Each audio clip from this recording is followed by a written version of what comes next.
الألم من أكثر الحوايج اللي غالطين عندنا، أننا خصنا ما نعيشوش وخصنا نخافوا منه بزاف ديال الحوايج، إلا أنه هذا الألم بغينا ولا كرهنا غادي يبقى. وما غاديش نقول لك راه ندير لك خلطة سحرية ولا غادي تقول لك اللعبة ديال أو كون قوي ولا ديك الهضرة، لا ما غنقولش لك هادشي، إلا أنه الطريقة باش كتعامل مع هذا الألم هو اللي غادي يخفف عليك. واللي نقدر نقول لك أنك ما غاديش تخرج من هذا الفيديو إلا وعندك تصور جديد على الألم، يمكن يقنعك يمكن لا، إلا أنه مجرب ومطبقه على راسك. وباش تعرفوا كيفاش يلا نبدا. اعظم الدروس اللي تعلمتهم من الالم واللي خصنا نتفقوا عليه ان هذا الالم مهما بغينا ولا ما بغيناش غادي يبقى معنا في حياتنا. ومن التجارب اللي عشتهم مع هذا الالم من تاخير ولا الرفض ولا شي حاجه بغيتها وطرات ولا بزاف ديال الحوايج اللي كيطراو ليا، منهم هذا البيس هذا اللي مورايا جوج الاولى انا ما فيه اللي يدور عاوتاني.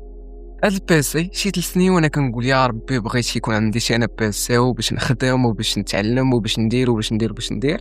كنمشي حتى كنجمع الفلوس ديال انني نمشي ناخذ هاد البيسي، ما كتخرج لي شي حاجه من الجنب، يا كيخرج لي شي ظرف خصني نحط دوك الفلوس كاملين ولا شي حاجه بحال هكا. استمريت كنقول علاش انا وماشي واحد اخر، علاش حتى انا ما يكونش عندي بيسي بحال الناس. يعني في ديك العمر ديال 17 16 بحال هكا كنقول انا بغيت بيسي باش ندير بزاف ديال الحوايج. تقريبا هادي شي 6 شهور باش ما عرفتش كيفاش جاني، كنقول يا ربي بقيت كندعي الاستمرار رغم انني مقصح وبغيت انا بزاف ديال الحوايج كانوا كيدوزوا عليا كانوا كيخصني فيهم بيس وما كنلقاش. قلت ربي ما غاديش يخيبني، بقيت غادي 6 شهور كيف ما قلت لكم باش تقريبا باش عندي جيني كادو. كيفاش الله أعلم ما عرفتش انا كيفاش تجد الامور. سالوا السلام عليكم فلان صافي دوز لي الدر زيد الامور جا عندي وبقيت غادي باخ. وكيف ما قلت لكم جاني البيسي الحمد لله والشكر لله جاب من بعد مده طويله اللي ما تخلط فيها كلشي، حيت كنت ديما كنلوم راسي كنقول وعلاش انا ما ناخذش وعلاش انا سد ربي وعلاش بداك الاحساس ديال كتشوف بيسي عند واحد اخر وانت ما عندكش داك الاحساس. كيفاش نشرحوا لكم غتكونوا عايشينو ديال الحوايج اللي ديجا طراو لكم وما كتلقاوش باش توصل داكشي اللي بغيتو، رغم انكم كنتو مقصحين وكتعانيو وبزاف ديال الحوايج ولكن ما غالب الله داكشي اللي مخصم الله ما عندكش باش دير. وما كنتش فاهم علاش زعما هادشي كيطرا ليا وعلاش انا اللي كنتقصح يعني داك التفكير ديال شحال هادي كان عندي واحد التفكير اللي بشكل ما كنتش كنتقبل داكشي اللي كان كيطرا ليا. وهادشي غادي يدينا لقصه موسى عليه السلام اللي كيكون مع داك الرجل الصالح.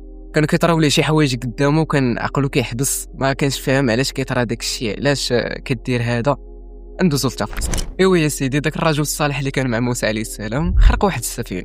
موسى عليه السلام ما فهمش علاش كيطرا هادشي وراه غالط بزاف ديال الحوايج تماما كيف ما كيطرا لينا حنا في اللحظه ديال الان. موراها الرجل الصالح الغوله ما بغاش نذكر ديك السميه. موسى عليه السلام عاوتاني غادي يستغرب وما غاديش يفهم نفس راه هادشي تماما عاوتاني كيف ما كيطرا لينا حنايا فاش كيطرا لينا شي موقف تقصحنا فيه وما كيفهموش علاش اصلا طرا لينا. عاوتاني داك الرجل الصالح غيبني واحد الجدار موسى عليه السلام عاوتاني كيف عاتو ما غاديش يفهم علاش طرا داكشي. مورا هاد الاحداث كامل الرجل الصالح غادي يعاود داكشي كامل اللي طرا وعلاش طرا وفهم. قيس على ذلك كيف ما كيطرا لينا حنايا فاش كيطرا لينا التاخير ولا الرفض ولا شي مشكل طرا لينا تقصحنا فيه ما كنفهموش دوك لي ميساج اللي جايين مورا. يعني ما كنكونوش عارفين في ديك اللحظه ديال مقصحي ما كيكونش عندك داك التفكير ديال تقول لا راه ربي داير في هذا الشيء خير ولا يعني المشاعر كامله كيتخربقوا كتعمى وما كتعرفش حتى شنو كدير وكتبقى تلام عاوتاني في الدور كي الظروف هي الحياه هي علاش انا وعلاش دوك الاسئله اللي كاينين في بالك كاينين في بالي وديجا عايشين هذا الشيء. وهذا الشيء تماما اللي خصك تطبقه في حياتك. يعني ما عرفتش يقدر يكون طرا لك دابا شي مشكل ولا شي حاجه مقصحاك ولا شي ظرف ولا شي حاجه ما غاديش تقدر انك تفكر بالضبط في هذه اللحظه ديال بقى تقول لا واش فيها خير علاش طرا ليا. يعني بزاف دوك الكاستون لي نيجاتيف هما اللي يطيحوا لك في بالك.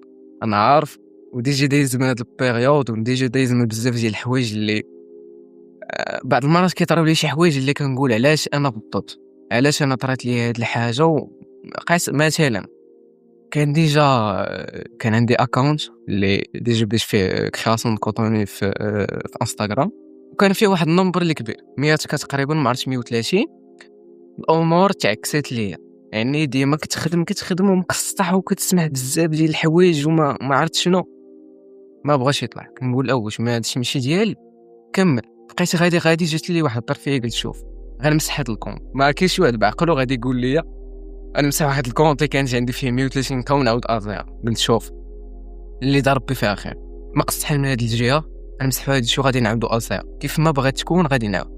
بقيت غادي وانا باخر علاش؟ حيت ديك الساعه ما كنتش فاهم علاش اصلا كيطرى لي داك الشيء، وعلاش كندوز من ديك الحوايج اللي فريمون راه رباوني، دوك الحوايج اللي كيقصحوك فواحد البيريود فريمون الا كنتي اصلا بوحدك وما لقيتيش زعما اللي يكون معاك وواسيك وداك الشيء الاخر، ما غاديش تلقى راسك كيفاش غادي تخرج من ديك البيريود وانت سالم ولا بخير ولا بزاف ديال الكيسيون اللي في بالك. يعني ما غاديش تعرف بالضبط في ديك اللحظه واش فيها خير الا بعد مده. يعني تا دازت واحد المده عاد عرفت بلي هذا الشيء فيه خير وغادي بخير وغادي تنطن درجه درجه لو بغيتي توصل.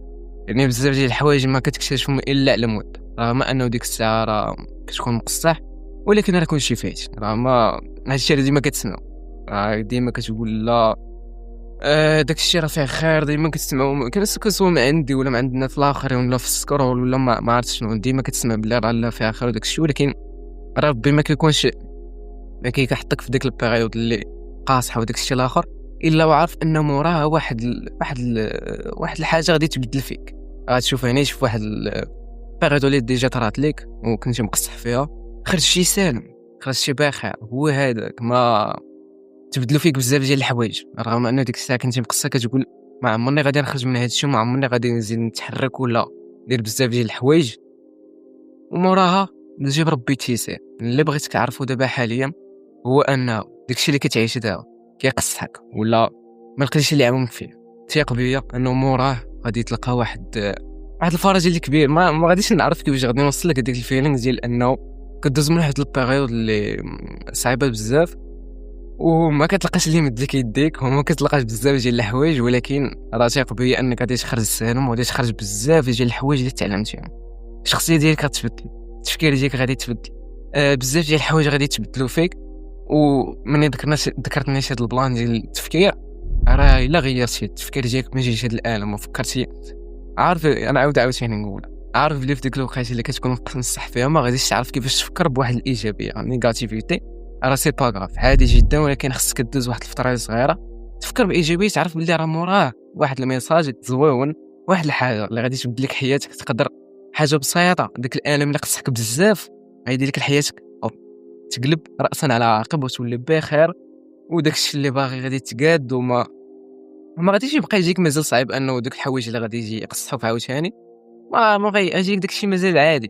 تقول دوزت لويلك حل اجي انا هذا الشيء غادي يبرزني، دوزت كيبي وغادي تكون بخير، لا غادي نحمق راسي. ويمكن داك الاحساس اللي حسيتي به انه غادي يكون غدا ولا بعده ولا في شي وقيته غادي تحمد الله انه طرا لك، حيت راه سي فغي انه والله ما عرفت كيفاش غادي نوصل لكم داك الفيلينغ ديال انه فاش كدوز واحد المده كتفهم دوك الميساج اللي عطاك السيد ربي. حيت في الوقيته ديال البلاء او الوقيته اللي كطرا في داك المشكل صعيب انك تفكر بواحد الايجابيه كيف ما قلت لكم، ما يمكنش، صعيبه انه في ديك الوقيته بالضبط وهادشي ديجا ندوزو يعني كلشي كيدوز من هادشي. راه باش تعرف واحد الحاجه، ما كاينش شي واحد فينا ما كيسلم من هذاك الان، ضروري غادي يطيح واحد الطون اللي كحله كيف ما كنقول، ولكن غادي تخرج منه وغادي تفهم من بعد انه غتقول الحمد لله مني طرات ديك الحاجه، والحمد لله مني مشيو داك الناس ولا ما مشيت تبقى في ديك الدوله ولا ما كيسيرش لي في ديك الخدمه ولا في ديك الحاجه ولا اي دونت نو. داكشي اللي كيدور في بالك ديما توقع عليه ايجابيه، على انه مورا ديك التقصيحه راه كيجي الفرج. يعني مورا ما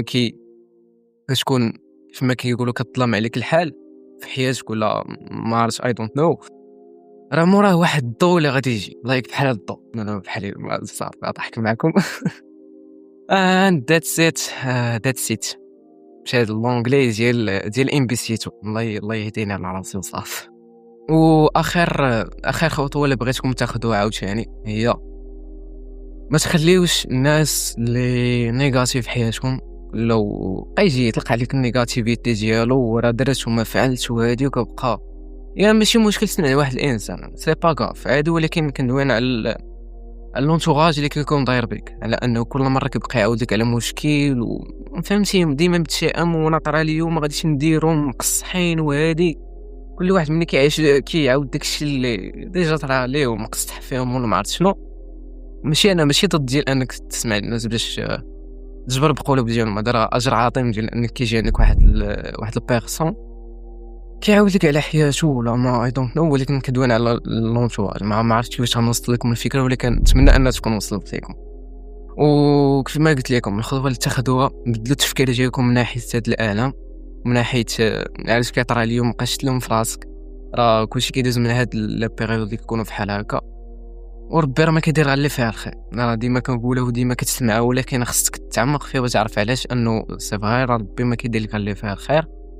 وهادشي اللي كاين. واقيلا طولت عليكم، ما عرفت الصراحه الكاميرا بوحدي انا في الدار، بوحدي انا اللي كنصور، ما تقاتل موش مع داك الشيء. المهم ثانك سو ماتش على الوقت ديالكم، وشكرا على انك حبستي وتسمعتي ليا وهزيتي داك الكاس اللي كتهز في يديك وكتشرب، ولا ما عرفتش مور الفطور هذا اي دونت نو. و هادشي اللي كاين النهاية. ما هادشي شوف دوش بعفوية، ما غاديش نقطع هادشي كيف ما تصور كيف ما غادي نحطو. خلي معاك سبسكرايب، حيت مولف كنقول له فولو، ما عرفتش كيفاش نوصل لكم هادشي، قبلوا علينا. هادشي اللي كاين. المهم نشوفوا في ليبيزود الثاني ان شاء الله في السلسله اللي ما عرفتش غادي يكونوا 4 ديال لي زيبيزود. وهادشي اللي كاين. ثيك الصمات على الوقت ديالك مره اخرى. تهلاو في راسكم. ومسالين هاد الحلقه تا مزقنا والله شاد الزق في الله. ناري. كلشي فايت. انا تقصحت. انا بكيت. اش غيطرا. خديت غير شي